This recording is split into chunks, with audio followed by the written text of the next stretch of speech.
દ્વારકાધીશ કી જય। ઓમ શ્રી ડુંગરેજી મહારાજ કી જય। ઓમ વિઘ્નેશ્વરાય વરદાય સુરપ્રિયાય લંબોદરાય सकलाय जगद्विताय नागाननाय श्रुतियज्ञ विभूषिताय गौरीसुताय गणनाथ नमो नमस्ते। श्री गम गणपते नमो नमः। श्री गम गणपते नमो नमः। ओम श्री मनोजवं मारुततुल्यवेगं जितेन्द्रियं बुद्धिमतां वरिष्ठं वातात्मजं वानरयूथमुख्यं श्री रामदूतं शरणं प्रपद्ये। श्री हनुमान जी महाराज की जय। श्री रामचंद्र भगवान की जय। ओम श्री भारत माता की जय। वंदे वेद मातरम। ओम श्री सत्य सनातन हिंदू धर्म की जय। आज 21 जुलाई है। सोमनाथ दादा की जय। आज 11 कामिका एकादशी। दरेक આજના એકાદશીના પ્રસંગે ખૂબ સરસ મજાનું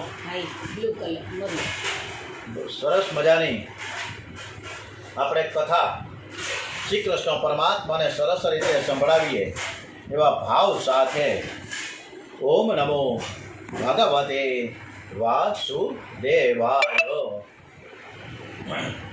પૂજ્ય ડુંગરાજી મહારાજના ચરણોમાં વંદન સાથે સંસ્કૃત ભાષા વચ્ચે એક વખત સરસ મજાની વાત યાદ આવી કે એક ગામમાં બધા જ સંસ્કૃત જ પરસ્પરસ જે કંઈ વાતો કરે એ બધા જ સંસ્કૃતમાં જ વાત કરે। આખું ગામ સંસ્કૃત જ બોલે। આ સંસ્કૃત શબ્દ જે આપણા વર્ષોથી ઋષિ પરંપરાથી ચાલી આવે છે, આ સંસ્કૃત ભાષામાંથી જ બધી જ ભાષાઓ નીકળી છે।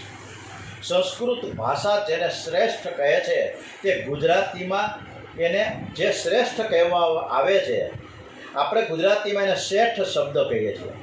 વૈશ્યો શ્રેષ્ઠ છે, એ સમાજનું પોષણ કરે છે।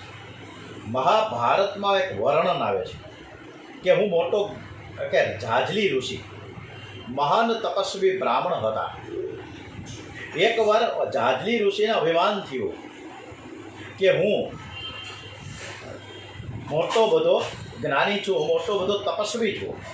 એનું અભિમાન દૂર કરવા માટે પ્રભુએ લીલા કરી।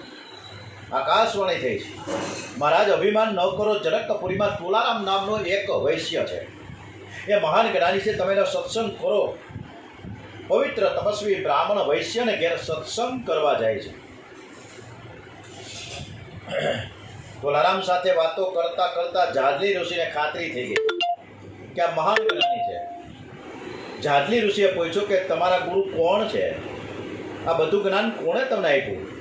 તુલારામે કહ્યું કે મહારાજ હજુ મારા કોઈ ખાસ ગુરુ તો મેં કર્યા નથી। આ બ્રાહ્મણોને, આ સાધુઓને બધાને હું વંદન કરું છું અને ગુરુ માનું છું, પણ મારો જે ધંધો છે એ જ મારો ગુરુ છે। મને જે જ્ઞાન મળ્યું છે તે મારા ધંધામાંથી મળ્યું છે। હું ઓછું આપતો નથી અને વધારે પણ આપતો નથી। બતાવવાનો માલ જુદો છે, આપવાનો માલ જુદો છે, એવું ક્યારેય કોઈ દિવસ હું કરતો નથી। મારા માટે લોકોને બહુ વિશ્વાસ છે, હું સત્યવાદી છું। ખૂબ જ વ્યાજબી નફો લઈને હું વેપાર કરું છું। ત્રાજવાની દાંડી જેમ સરળ રાખવાની મેં બોધ લીધો છે કે મન અને બુદ્ધિ અને પણ સરળ રાખવાના છે। કપટ કરવાથી મન વાંકું થઈ જાય। કપટ કરનારનું મન અશાંત રહે છે। હું વેપારમાં જરાય કપટ કરતો નથી। ગ્રાહકની સરળતાનો દુરુપયોગ કરતો નથી। મારી દુકાને જે કોઈ આવે એને હું પ્રભુનું સ્વરૂપ માનું છું। આપણે વ્યવહાર શુદ્ધ રાખીએ, જે રીતે તુલારામ એના વેપારમાં શુદ્ધ વ્યવહાર રાખતા હતા। આપણે આજની કથામાં ડોંગરેજી મહારાજે ખૂબ સરસ મજાનો જુદા જુદા અનેક બોધ આપ્યા છે। સમજીએ, કલાક 2 કલાક આપણે ભક્તિ કરીએ, આખો દિવસ ભગવાનને ભૂલી જાઓ અને યાદે ન કરો તો એ ભક્તિ ન કહેવાય। ઈશ્વરથી વિભક્ત ન થાવ એને ભક્તિ કહેવામાં આવે। તમને જે ગમતું નથી તે કોઈને આપી દેવું, એવું ન કરાય। દીકરી ભૂલ કરે તો ચાલે, પણ વહુ ભૂલ કરે તે ન ચાલે। આપણે આ વ્યવહાર કરીએ છીએ. વ્યવસ્થામાં ઠપકો તો આપવો જ પડે છે, પણ ઈશ્વર સર્વમાં છે એ યાદ રાખીને પ્રેમથી ઠપકો આપો. ભગવાને જગતને કહ્યું છે કે થાંભલામાં હું રહેલો છું.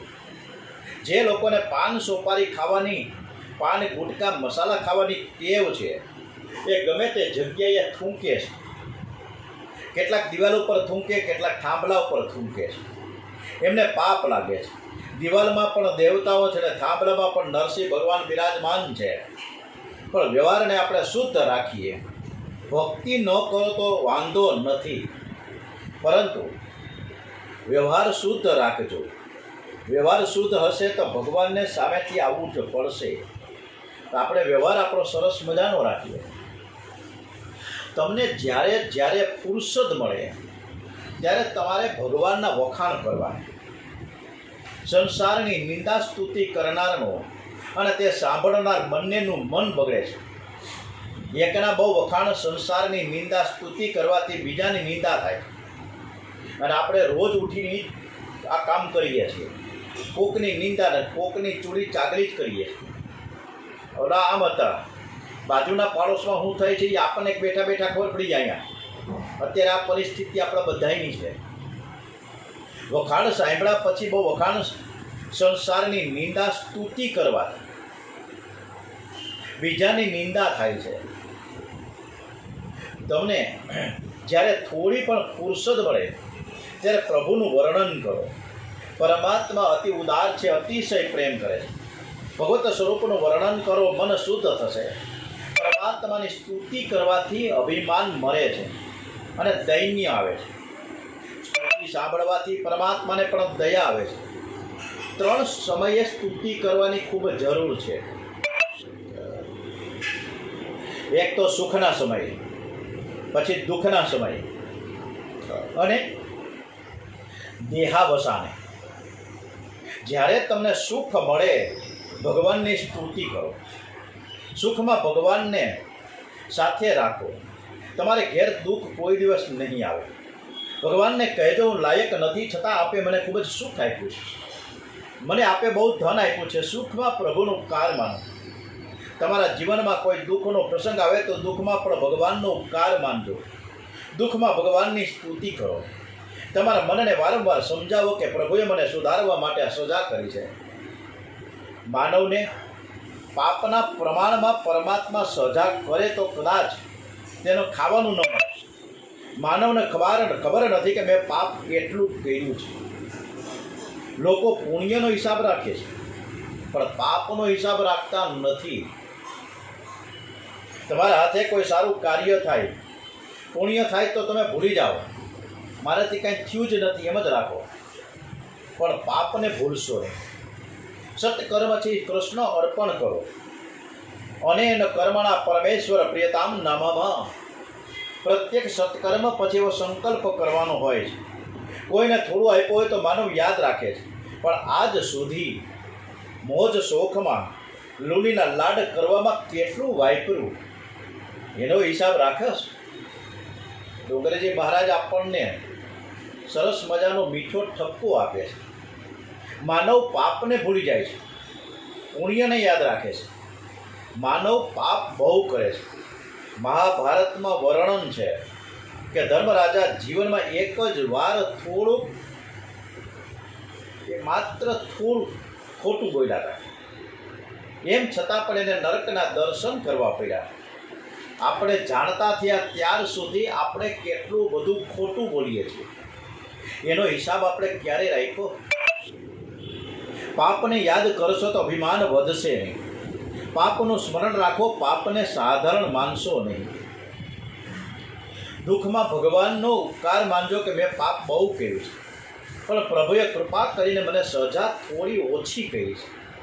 ઘણા ભાગે અતિ દુઃખમાં, સંપત્તિમાં, અતિ સુખમાં અને અતિ સંપત્તિમાં કોઈને પરમાત્મા મળ્યા નથી. અતિ દુઃખમાં અને વિપત્તિમાં જ ભગવાનના દર્શન થયા છે. સુખમાં, સંપત્તિમાં જે સાથ આપે તે જીવ, દુઃખમાં અને વિપત્તિમાં જે સાથ આપે છે તે ઈશ્વર. જે જીવને ભગવાન સજા કરે છે, ગુપ્ત રીતેની સંભાળ પણ રાખે છે. જીવ ભલે દુઃખમાં ભગવાનને ભૂલી જાય, ભગવાન એને ભૂલતા નથી. જે માનવને પ્રભુ સજા કરે છે એ માનવ સાથે જ ભગવાન કહે છે. ભગવાન એની સાથે જ રહે છે. તમારા જીવનમાં કોઈ દુઃખનો પ્રસંગ આવે, ગભરાતા નહીં. દુઃખ છે એ પાપને બાળવા માટે આવે છે. દુઃખ તમને સાવધાન કરવા માટે આવે છે. દુઃખમાં જ માનવ ડાહ્યો થઈ જાય છે. ઘણા ભાગે દુઃખ વિના ડહા પણ આવતું નથી. દુઃખમાં ભગવાનનો ઉપકાર માનજો. દુઃખમાં માનવને શાંત રાખીને પ્રભુનું સ્મરણ કરો. દુઃખમાં ભગવાનની સ્તુતિ કરે છે. તેના મન ઉપર દુઃખની અસર બહુ ઓછી થાય. શરીરને આપણે ઘણી વખત ઓપરેશન કરવાનો વખત આવે. ઓપરેશન કરતાં પહેલાં ડૉક્ટર આવીને એવે આપણે સાદી ભાષામાં કહીએ તો ટોપી સૂંઘાડી દઈએ કે જેથી આપણા અંગને બહેરું કરી નાખે. આપણને ખબર જ ન પડે. આપણા શરીરને કદાચ એ ડૉક્ટર ઓર્થોપેડિક ડૉક્ટર કાપી નાખે તોય એમાં દુઃખ દર્દ ન થાય, કારણ કે આપણને એક ઘેરની દવા આપી છે, એક ટોપી સૂંઘડાઈ છે, પછી શસ્ત્રક્રિયા કરે છે. ત્યારે આપણને કંઈ ખબર પડતી નથી. આ દવામાં જો આવી તાકાત છે કે જેનાથી દવાથી આપણા શરીરનું અંગથી બહેરું થઈ જાય છે અને માનવને કોઈ પણ પ્રકારના દુઃખની, દર્દની અસર થતી નથી. તો પરમાત્માની સ્તુતિથી દુઃખની અસર ઓછી જણાઈ જાય તેમાં હું આશ્ચર્ય છે. દુઃખમાં ભગવાનની સ્તુતિ કરો, પરમાત્માનો ઉપકાર માનો. અતિ દુઃખમાં પરમાત્માને સાથે રાખો. દુઃખની અસર તમારા ઉપર થશે નહીં. સુખમાં ભક્તિ કરે તે દુઃખી થતો નથી. દુઃખમાં ભગવાનની સ્તુતિ કરે તેના મન ઉપર દુઃખની બહુ અસર થતી નથી. સુખાવસાને ઇદમેવ સારમ, દુઃખાવસાને ઇદમેવ જ્ઞેયમ, દેહાવસાને ઇદમેવ જાપ્યમ, ગોવિંદ દામો ધર્માધવેદી. દિવસમાં 3 વખત ભગવાનના વખાણ કરો. ભગવાનની સ્તુતિ સંસ્કૃત ભાષામાં જ થાય એવું કંઈ છે જ નહીં. ભગવાનને બધી જ ભાષા આવડે છે. એને તામિલે આવડે છે, કર્ણાટકી આવડે છે, મરાઠી પણ આવડે. બધી જ ભાષા. આપણા દેશને જુદા જુદા રાજ્યોમાં જુદી જુદી ભાષા, અને દરેક રાજ્યમાં દરેક લોકો પોતાની રીતે સરસ રીતે એ પ્રભુ ભજન કરે જ છે, નામ સ્મરણ કરે જ છે. પણ છતાંય ભગવાન બધાની સ્તુતિ જે તે ભાષામાં સાંભળે છે અને સ્વીકારે પણ છે. તમારે તમારી ભાષામાં ભગવાનને સ્તુતિ કરવાની છે. ઘણાય અભણ હોય છે, ચોપડી પણ ભણ્યા ન હોય, છતાં પણ જેવું આવડે એવું એ ગાન કરે, ભગવાન રાજી થઈ જાય. આપણા હૃદયનો ભાવ આપણે ભગવાનની સન્મુખ પ્રગટ કરતા રહીએ. ભગવાનનું વર્ણન કરો. તમે અતિ ઉદાર છો, તમે મને સુધારવા માટે થોડી સજા કરી છે, તમારા તો અનંત અનંત ઉપકાર છે. અને ડોંગરીજી મહારાજને સુખદેવજી મહારાજ વારંવાર કહે છે કે બ્રાહ્મણને ત્યાં જ જન્મ લેવો પડે જરૂરી નથી. યજ્ઞાધિક સત્કર્મનો અધિકાર સર્વને છે, પણ ભક્તિ કરવાનો અધિકાર સર્વને છે. યજ્ઞાધિક વિધિ વિધાન કરવું હોય, કર્મકાંડ કરવું હોય તો દરેકને અધિકાર નથી, પરંતુ ભક્તિ કરવાનો અધિકાર સર્વને છે. ગમે તે જગ્યાએ થઈ શકે. સર્વ જાતિઓમાં ભગવાનના ભક્તો થયા છે. ભગવાનને પ્રસન્ન કરવા માટે બહુ પૈસા કમાવાની જરૂર નથી.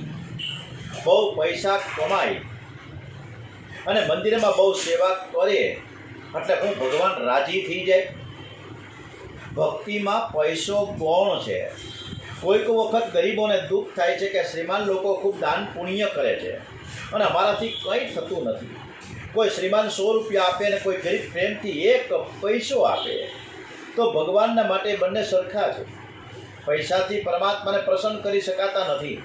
પ્રાચીન કાળમાં જેટલા ભક્તો થયા તે ઘણા ભાગે બધા જ ગરીબ જ હતા. ભગવાન બહુ સંપત્તિથી કે બહુ શિક્ષણથી રીઝતા નથી.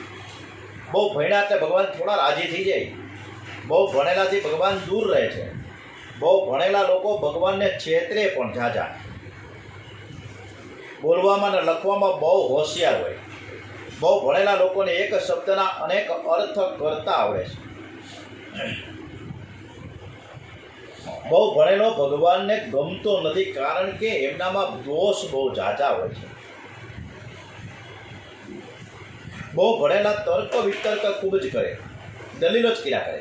બહુ ભણેલામાં અંધશ્રદ્ધા હોતી નથી. બહુ ભણેલો શાંતિથી સેવા પૂજા પણ કરી શકતો નથી.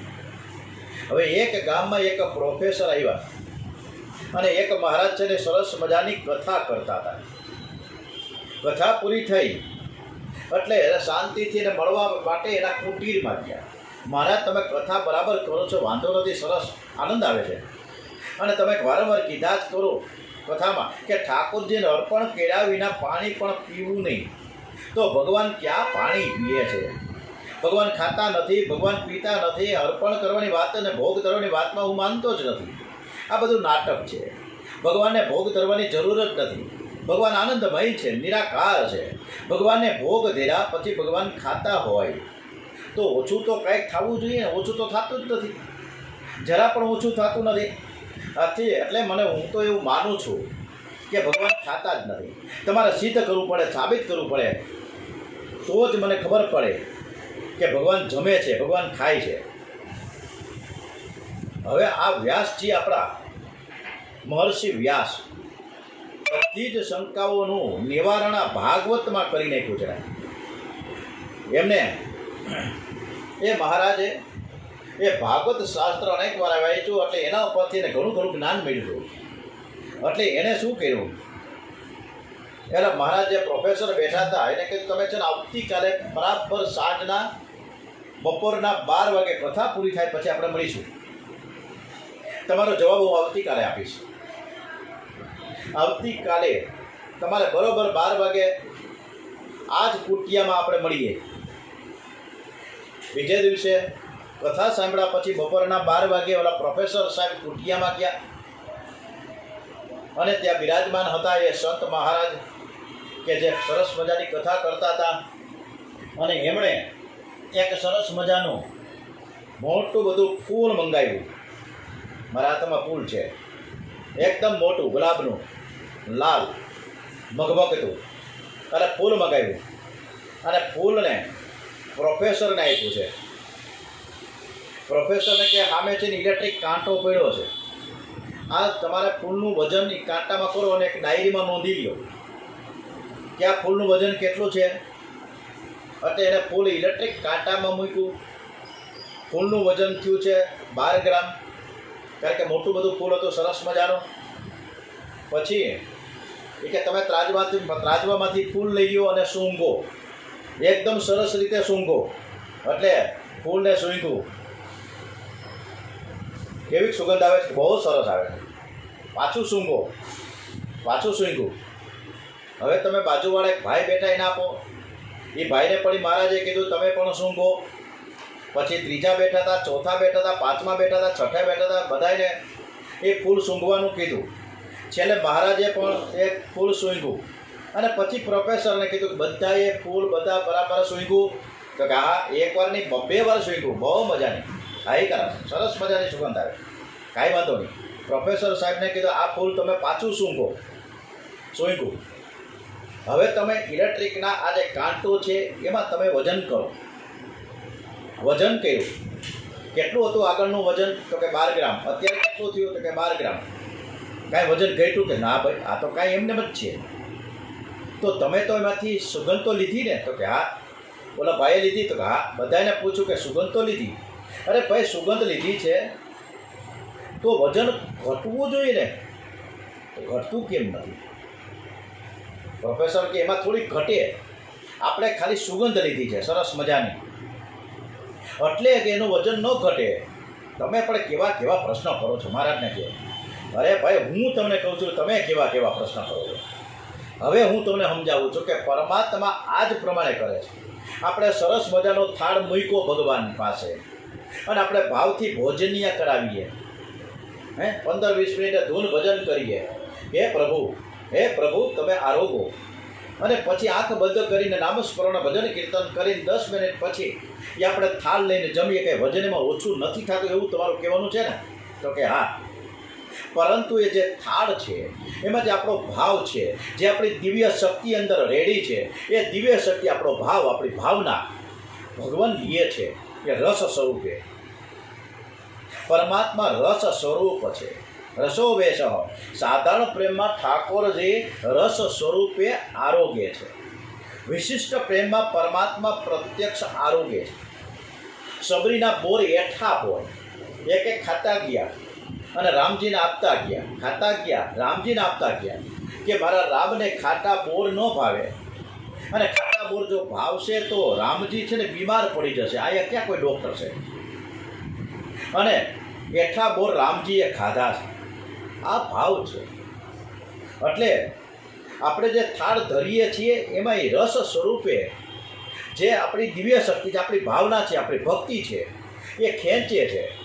એટલે ભગવાનને થાળ ધરવો જ જોઈએ. અંધશ્રદ્ધા રાખીને ભક્તિ ન કરે ત્યાં સુધી ભક્તિ વધતી નથી. આરંભમાં અંધશ્રદ્ધા રાખવી જ પડે છે, પછીથી બુદ્ધિથી અનુભવ થાય. બહુ તર્ક વિતર્ક ન કરવું, શ્રદ્ધા રાખીને ભક્તિ કરવી, પ્રેમથી પરમાત્માની સેવા કરો. સેવા અને પૂજામાં અંતર છે. ડોંગરીજી મહારાજે એક આપણને સરસ મજાનું સમજાવ્યું છે વસ્તુ, કે સેવા આપણે કરીએ અને પૂજા કરીએ, આ બંનેમાં અંતર છે. જ્યાં મંત્રાધીન દેવ છે એનું નામ છે પૂજા. જ્યાં પ્રેમાધીન પરમાત્મા છે એનું નામ છે સેવા. સેવામાં પ્રેમ મુખ્ય છે, મંત્ર ગૌણ છે. પૂજામાં મંત્ર મુખ્ય છે, પ્રેમ ગૌણ છે. બ્રાહ્મણો પરમાત્માની પૂજા કરે છે, વૈષ્ણવ પરમાત્માની સેવા કરે છે. બ્રાહ્મણ જે મંત્ર બોલે છે તે મંત્રના અધિષ્ઠાતા દેવ એ મંત્રને આધીન હોય છે. પૂજામાં બ્રાહ્મણ પ્રભુને જમાડે છે. દુર્વાસા ઋષિએ કુંતી માતાને મંત્રો આપ્યા હતા. એને જે દેવનું તમે આરાધન કરશો, મંત્ર બોલશો, એ મંત્રના દેવ છે એ તમારા આધીન થશે અને આવશે. અને પહેલો જ મંત્ર એ સૂર્યનારાયણ ભગવાનનો બોલ્યા હતા, કુંતી માતા. અને સાક્ષાત સૂર્યનારાયણ જ્યારે ઉપસ્થિત થયા ત્યારે એને કર્ણને જન્મ આપ્યો. એને કર્ણ આપ્યો છે, કવચ અને કુંડળવાળા કર્ણ બહુ જ દાનવી. એટલે મંત્રને આધીન છે જે તે દેવતાઓ. પૂજામાં બ્રાહ્મણ પ્રભુને જમાડે છે. કઈ રીતે? ઓમ પ્રાણાય સ્વાહા, ઓમ અપાનાય સ્વાહા, ઓમ વ્યાનાય સ્વાહા, ઓમ ઉદાનાય સ્વાહા, ઓમ સમાનાય સ્વાહા, ઓમ બ્રાહ્મણે સ્વાહા. અને જ્યાં મંત્ર પૂરો થાય ઠાકોરજીને ભોજન કરવાનું થાય. બ્રાહ્મણ તો તરત જ ભગવાનને આજ્ઞા આપે છે, હસ્ત પ્રાક્ષલમ સમર્પયામિ, મુખ પ્રાક્ષલમ સમર્પયામિ. હવે હાથ ધોઈ નાખો. 1 મિનિટમાં ભગવાનના હાથ ધોડાવી દે. ભગવાનને હજુ તો જમવાની ઈચ્છા હજી ચાલુ નથી કર્યું, તો આ તો હસ્ત પ્રક્ષાલમ, મુખ પ્રક્ષાલમ કરી નાખીએ છીએ આપણે. પરંતુ ભગવાન છે ને બ્રાહ્મણના વચનને માન આપે છે. જમવાનું બંધ કરીને આપણે હાથ ધોઈ નાખીએ.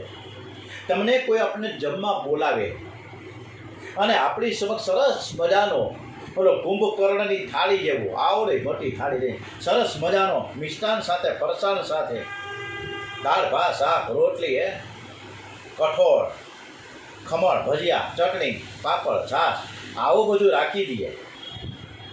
જ્યાં આપણે જમવા ત્યાં આવો આવો આવો મહેશભાઈ, સરસ મજાનો. આજ તો આપણે 12:30 વાગે જમવા બેસી જ જવું છે. અને ઢોલિયા નખાય એટલે બાજોટ નખાઈ જાય. ઓલા ઢીચળીએ રાખવામાં આવે. આ નાનકડો ઢીચળીએ નાનકડું સ્વરૂપ હું તમને બતાવું છું. આ તો અગરબત્તીનું સ્ટેન્ડ છે, પણ આ ઢીચળિયું એટલે એ ઢીચળીયા આપણે પગની બે આપણે પલોઠી વાળીને બેસીએ. હવે તો પલોઠી જ કોઈ વાળતા નથી, આપણે ડાઇનિંગ ટેબલ ઉપર જ જમીએ. એટલે આ ઢીચળિયું રાખવામાં આવે. પંગતથી સરસ મજાના પીરસવામાં આવે. આખી થાળી બરાબર પીરસાઈ ગઈ હોય અને વાહ બ્રાહ્મણો ભૂદેવો છે ને મંત્રોચ્ચાર કરતા હોય અને પછી ઓમ નમઃ પાર્વતી પતય હર હર હર હર હર મહાદેવ હર એટલું બનેલો યજમાન આવી થાળી લઈ જાય આપણી સામે, તો આપણું મોઢું કેવું થઈ જાય? હજી તો કોળીઓ ખાધો નથી, તાવલે યજમાન લઈ ગયા. અરે ભાઈ શું કામ? અરે ભાઈ તમે આમ જ કરો છો ને ભગવાનની પાસે. તમે શું કરો છો? આ જ કરો છો ને. એટલે શું કરીએ છીએ? ને કે મહેશભાઈ તમને ખબર નથી, તમે 12 વાગે ભગવાનને જમાડવા થાળી લઈ જાઓ છો, એકવાર નાનકડી ટકોરી વગાડી અને તરત જ થાળી લીધી. હજી તો જોયું ન હોય ભગવાને કે આ થાળીમાં શું છે, તો આ તો આપણે તરત થાળી પડી ગયો તમે. તો આ જ વસ્તુ મેં તમારી સામે કરી, ખોટું શું કર્યું? તો હવે તમે નહીં આપો કે ન જ આપીએ ને, હાલો વચન આપો, પ્રતિજ્ઞા કરો કે બરાબર 10 મિનિટ સુધી તો ઓછામાં ઓછી ભગવાન પાસે થાળ ધરી ભજન કીર્તન કરો, જે રીતે નામદેવ કરતા હતા. તો આપણી આ પ્રકારની દશા થઈ જાય છે. આપણે ભોજન ન મળે તો આપણે શું, એક તો ભૂખ લાગી હોય ને થાળ લઈ જાય તો શું થાય? એવું નહીં કરીએ. આપણે સરસ મજાનો ભગવાનને જમાડીએ. લોકો સેવા પૂજા કરે પણ પ્રેમથી નથી કરતા. આ બધી જ ખબર છે ડોંગરેજી મહારાજને, સુખદેવજીને મહારાજના બધી જ વસ્તુની ખબર જ છે કે આપણે શું કરીએ છીએ. ઠાકોરજીને તરભાણામાં આપણે પધરાવીને હજી તો સ્નાન કરતા હોય, જ્યાં તરભાણું છે, બરાબર. હવે તમને તરભાણું બતાવો. આ તરભાણું હે અત્યારના ઘણાના યંગ જનરેશનને ખબર જ નથી કે તરભાણા કોની કહેવાય. હે આ તરભાણામાં આપણે ભગવાનને આમ સ્નાન કરાવતા હોય, અને કોઈ મારો મિત્ર મનસુખલાલ આવે અને ઘર બનાવીને કહે કે તમારો મિત્ર આવ્યો છે દોસ્તાર બોમ્બેથી, મનસુખભાઈ આવ્યા, અને મહેશભાઈ તરત જ ઉઠીને સોફા ઉપર બેસી જાય નહીં ગપ્પા મારવા. બોલો તરભાણામાં ભગવાન એમને બેઠા રહીએ કે આ મારો મહેશ આવશે ક્યારે, મને ક્યારે સ્નાન કરાવીને ક્યારે વાઘા પહેરીને બિહાર છે, પણ ભગવાન છાના મને જોયા જ કરે. આપણે આવું જ કરીએ છીએ. આપણે શિયાળામાં કોકને નદીમાં, તળાવમાં અથવા તો ઠંડુ પાણી લઈને મોટા મોટા ટબમાં બેહાડી દઈએ તો શું થાય આપણી પરિસ્થિતિ? ભગવાનને માટે આપણે સેવા પૂજા કરીએ, એ સેવા પૂજા બધી આવી જ પ્રકારની કરીએ છીએ. પણ જે રીતે 500 રૂપિયાની નોટનું બંડલ આપણે ગણીએ અને જે તન્મયતાથી કરીએ, ગણતા હોય તન્મયતાથી એકદમ ક્યાંય ગઈ મારી પાસે અત્યારે છે તો નહીં, પણ હું તમને કંઈક બતાવું.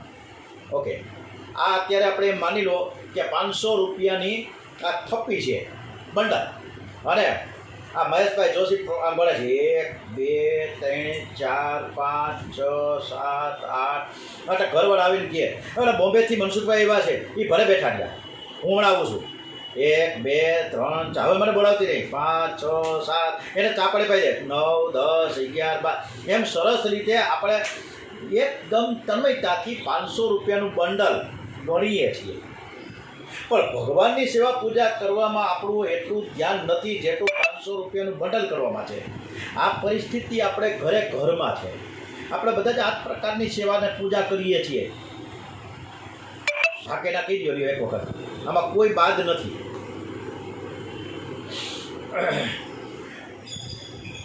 મૃત્યુની પથારી પર પડ્યા હોય ને ત્યારે માણસને ડાહા પણ બહુ આવી જાય, અને કે હવે મારું કોઈ નથી, હવે મારે એકલાને જ જવાનું છે, એકલા એવાને એકલા જવાનું છે, હવે તો ભગવાન જ મારા છે. ભગવાનને સ્મરણ કરે પણ કરે કેમ? કારણ કે પહેલે મોઢું તો હાલતું ન હોય, આપણું ડાચું આમ થઈ ગયું હોય, ઉઠવાની શક્તિ ના હોય, હાથ અને પગ ધ્રુજતા હોય, ક્યાંથી થાય? ઠાકોરજીની સેવા છે ને, આપણા હાથ પગ ચાલતા હોય, આપણી બુદ્ધિ ચાલતી હોય, આપણું મન ચાલતું હોય ત્યારે કરીએ. પરમાત્મા છે ને આનંદ સ્વરૂપ છે, એમને કોઈ વસ્તુની ઈચ્છા નથી. આ ધરતીને એટલે કે ભૂમિને, આ પૃથ્વીને કાંઈ ભૂખ લાગે છે નથી લાગતી. એને એવી ઈચ્છા નથી કે મને કોઈ દાણા આપે અને હું જમું. એ દાણા લઈએ છે 100%. આપણે એક ગુણ ઘઉં અને બાજરો વેરીએ સરસ મજાનો ખેતરમાં, અને અનેક ગણા દાણા કરી નાખે. એક ગુણની સામે એને ખટારા ગુણો ભરાઈ જાય, ઘણું બધું આપે છે. પ્રેમથી ભગવાનને જે અર્પણ કરશો ને તો પ્રભુ સ્વીકારશે. પરમાત્માના કોઈ પણ સ્વરૂપને ઈષ્ટદેવ માનીને પ્રેમથી ભક્તિ કરો, સેવા કરો. જેનું મન મૂર્તિમાં સ્થિર છે તેનું મન સ્થિર થાય છે. મૂર્તિમાં મન સ્થિર ન થાય ત્યાં સુધી મન શુદ્ધ થતું નથી, ત્યાં સુધી વ્યાપક પરમાત્માનો અનુભવ થતો નથી. પ્રભુએ સંપત્તિ જો આપી હોય ને, સુખ આપ્યું હોય ને, તો પ્રભુને માટે એક સુંદર સરસ મજાનું સિંહાસન બનાવજો. ભગવાનની ભાવપૂર્વક સેવા કરજો. બધું જ ભગવાનને અર્પણ કરીને લેજો, તમારું કલ્યાણ થશે. ઘરના માલિક શ્રી કૃષ્ણ છે, ઘરમાં માલિક થઈને ન રહેજો, સેવક થઈને રહેજો. એક ભાઈ મને મળ્યા હતા આજથી 6-8 મહિના પહેલાં, બહુ સરસ મજાનું, નામ તો ભૂલી ગયો છું. એ કોઈ પણ ધંધામાં જેટલી પણ આવક થાય એના 20% એ અલગ રાખી દે, અને એ 20% અલગ રાખીને એના અલગથી એની પેટી રાખી છે, એમાં એ મૂકી દે રોજે રોજની કમાણીના. આજે 1000 રૂપિયા કર્યા હોય તો 200 રૂપિયા એ પેટીમાં હાજે નાખી જ દે. એકવાર મેં પૂછ્યું કે રોજ 200, રોજના 300, કોઈથી 500, કોઈથી 100, આ રોજ તમે નાખો છો? તો કે હા, નાખવા જ જોઈએ ને, ભગવાનનો ભાગ છે, ભગવાન મારા પાર્ટનર છે, મારા ભાગીદાર છે. અને ભાગીદારને જેમ હિસાબ આપવો પડે ને, વ્યવહાર એને જે રીતે આપણે આપવું પડે ને, 5 પૈસા, 10 પૈસા, 20 પૈસા, હવે તો બધા 40 પૈસા એમ કરીને ભાગીદાર બનાવે. એમ મેં પણ ડીડ બનાવ્યું છે, કે ભાગીદારી ડીડ બનાવ્યું છે, અને એ ડીડમાં ભગવાન છે એ મારા પાર્ટનર છે. એટલે એ ડીડના આધારે હું એને 20%, 100%, 20% પણ 100% અંદર નાખું છું. અદ્ભુત. મારે વાસો થાંભળો તો બહુ સરસ છે, અદ્ભુત છે.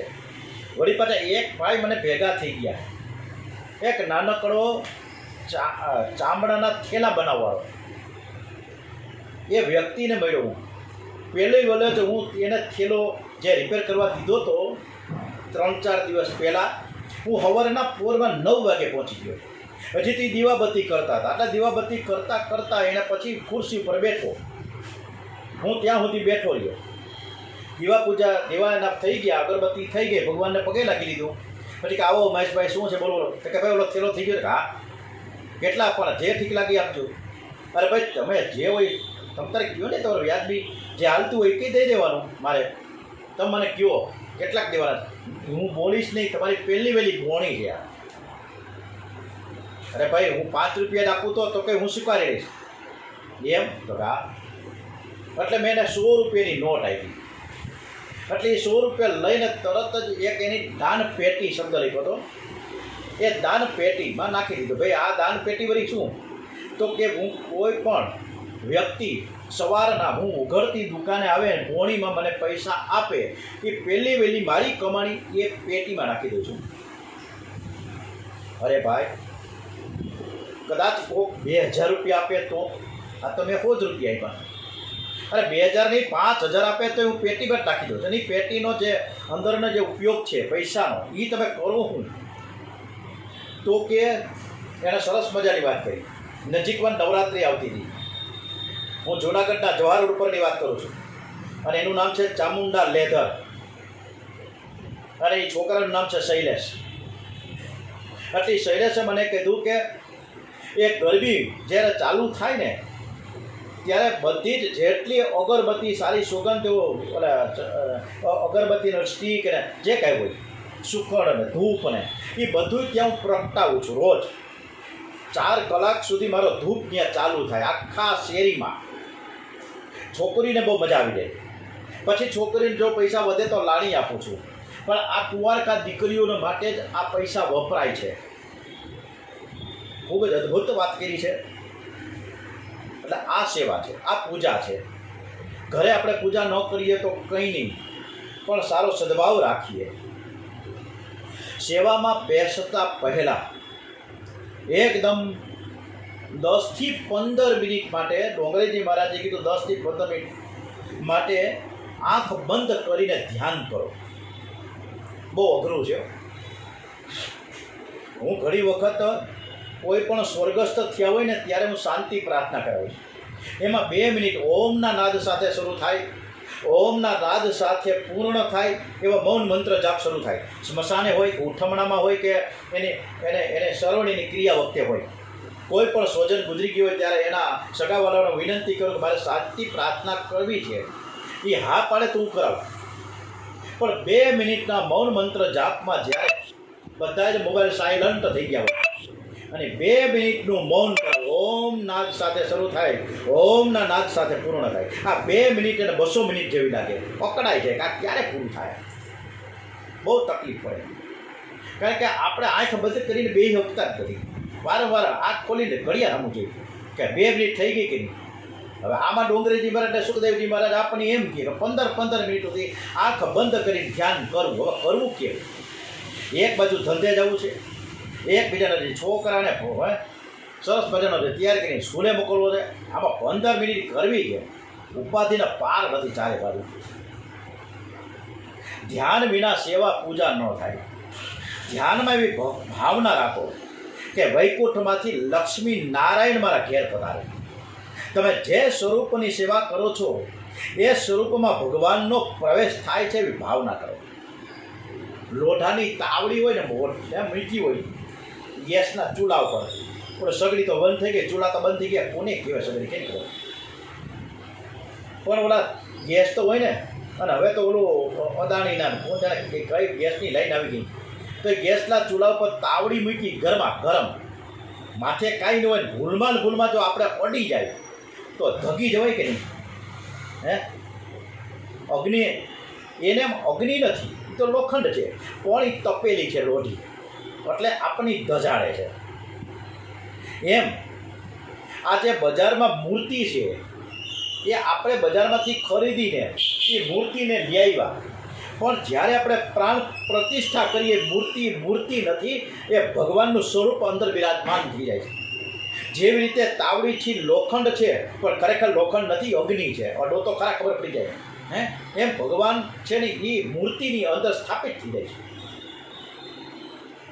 અને એ સાક્ષાત પ્રભુનું સ્વરૂપ બની જાય. અને પ્રેમથી જો આપણે સેવા પૂજા કરીએ ને તો ભગવાન આપણી સામે હાસ્ય કરશે, સ્માઇલિંગ કરશે. અને દર વખતે શાંતિ પ્રાર્થનામાં સદગત આત્માનો એમ કહું છું કે આપણી જો 100% આપણી જો શાંતિ પ્રાર્થના હોય ને તો 100% આપણે પ્રભુ પરમાત્માએ આપણી શાંતિ પ્રાર્થના સાંભળશે. અને એ સાંભળે એટલે આજે આ સદગત આત્મા છે એ સ્માઇલિંગ કરશે. ફોટામાંથી આ થાય છે. એમાં કેટલાક લોકોને ઠાકોરજીની સન્મુખ બેસતાય આવડતું નથી. જે પલોઠી વાળીને સરસ રીતે ભગવાનની પાસે બેસવું જોઈએ એ બેસતા જ નથી. ઘણા તો ટુવલ પહેરીને સીધા ભગવાનને એક ટકોરી વગાડીને જય શ્રી રામ જય શ્રી રામ જય શ્રી રામ કરી મંડે ભાગવા. બેહવાની તો વાત જ નથી. કેટલાય પગ ચડાવે છે, કોક વળી ઉભરત પગે બેસી જાય છે, કોક પગ લાંબા કરીને બેસે. અત્યારે હું જોકે પગ લાંબા કરીને જ ઘણી વાર બેહું છું. શું કામ કે અત્યારે મોટા ભાગના વડીલોને ગોઠણનો દુખાવો થઈ ગયા છે, એટલે ડૉક્ટર વળી ના પાડે કે પલોઠી વારવી નહીં. અને અહીંયા ભગવાન એમ કે પલોઠી વારીને બેવું કરવું હું. અને ભગવાનને પાસે આપણે માફી માંગી લઈએ ડોંગરેજી મહારાજને, સુખદેવજી મહારાજ કે તમે કહો છો એ બધી વાત સાચી, પણ અમે પલોઠી વારી શકીએ એવી સ્થિતિ વાત નથી. તો કે વાંધો નહીં, ગોઠણ દુખે હાલશે, કાંઈ વાંધો, જે રીતે બેસો પણ મારી પૂજા તો કરવા બેસી ને કાંઈ એ બેસો તો ભલે. આપણે પલોઠી ત્યારે ન વાળી વાત જુદી છે, પણ જે હાજર નરવા છે એ તો પલોઠી વારશે. આપણે મંદિરમાં, કથામાં, સેવામાં ભગવાનની સન્મુખ બેસીએ. અને ઉપવત્તા આસન એટલે ઉપાસના કોને કહેવાય? ઉપ એટલે નજીક અને આસન એટલે નજીક. ભગવાનને નજીક જઈને આસન નાખીને બેસવું એને ઉપાસના કહેવાય. ઉપાસનાનો શબ્દ જ કોઈને સમજતા જ નથી. આપણે દાસ્ય ભાવથી સેવા કરીએ. દાસ્ય એટલે હું નોકર છું, હું એક સેવક છું ભગવાનનો, અને આ ઘરના માલિક છે એ લક્ષ્મી નારાયણ છે, મારા ભગવાન છે, મારા કુળદેવી છે, મારા ઈષ્ટદેવ છે. કાવડિયાથી છે ને સાવકાર ગમે તે માણસ, જોકે ગમે તે મારા રાજીના રેડ થઈ જાય. કાવડિયા દેખો, બંડલ દેખો એટલે માણસ ખુશ થઈ જાય. એવી રીતે ભગવાન માટે કાવડિયા શું છે? આપણે પણ કાવડિયાથી ભગવાનને રાજી કરવા. પછી આ કાવડિયાની રોકડા કાવડિયાની જરૂર નથી, પરંતુ આપણું ભજન, ધૂન, કીર્તન, સેવા અને પૂજા એ આપણા ભગવાનને માટે કાવડિયા જ છે. અને એ કાવડિયા રૂપી આપણી પૂજા સેવા ભગવાન સ્વીકારશે, રાજીના રેડ થઈ જાય, મજા જ આવે ને. ભગવાનને અનેક વાર રીઝાવો કે નાથ તમે આરોગો, તમે મારી સેવા પૂજા સ્વીકાર કરો. આપણા ઘરે આપણે ક્યાંક ગયા હોય અરજી દેવા માટે કલેક્ટરને ત્યાં, કલેક્ટર ઓફિસમાં, ડીડીઓની અથવા તો કમિશનરને ત્યાં, ત્યારે તો ઉપરના બટને કામ કરીને બંધ કરી જાય, ખુલ્લા રાખીને ન જાય, વાળ બાર ઓળીને જાય, અપ ટુ ડેટ થઈને જાય. અને પછી અંદર કલેક્ટર સાહેબ બોલાવે, પટાડો કે જાઓ બોલાવે, ત્યારે ઊભા રહીએ, સન્માનપૂર્વક ઊભા રહીએ. અરે ભાઈ, કલેક્ટર પાસે, કમિશનર પાસે, ડીએસપી પાસે આપણે સન્માનથી ઊભા હોઈએ છીએ, તો ભગવાન પાસે પણ સન્માનથી ઊભા રહો ને. એ કલેક્ટરથી પણ ઊંચા હોદ્દા ઉપર છે એ લોકો. પણ આપણે આવું કરતા નથી, આપણે કરી શકતા પણ નથી, કારણ કે વળી પછી આપણે અંદર અભિમાન આવી જાય છે. ઓમ શ્રી કૃષ્ણ કનૈયાલાલ કી જય. કાલે આપણે સરસ મજાની અદ્ભુત વાત કરીશું નામદેવની. તો બધા સાંભળી જ છે, પણ નામદેવની જે કથા થશે એકદમ ભાવવહી શૈલીમાં થશે. ડોંગરજી મહારાજ સાક્ષાત આવશે અને એના મુખેથી આપણે આ કથા કરીશું. આપણે ડોંગરજી મહારાજને આહ્વાન કરીએ. પૂજ્ય ડોંગરજી મહારાજ કી જય, શ્રી સુખદેવજી મહારાજ કી જય, ઓમ શ્રી દ્વારિકાધીશ કી જય, કૃષ્ણ કનૈયાલાલ કી જય, શ્રી ભાગવત ભગવાનજી મહારાજ કી જય, ઓમ નમો ભગવતે વાસુદેવાય, ભારત માતા કી જય, વંદે વેદ માતરમ, વંદે વેદ માતરમ. ઓમ નમો પાર્વતી, ઓમ નમઃ પાર્વતી પતય. હર હર હર હર હર મહાદેવ હર.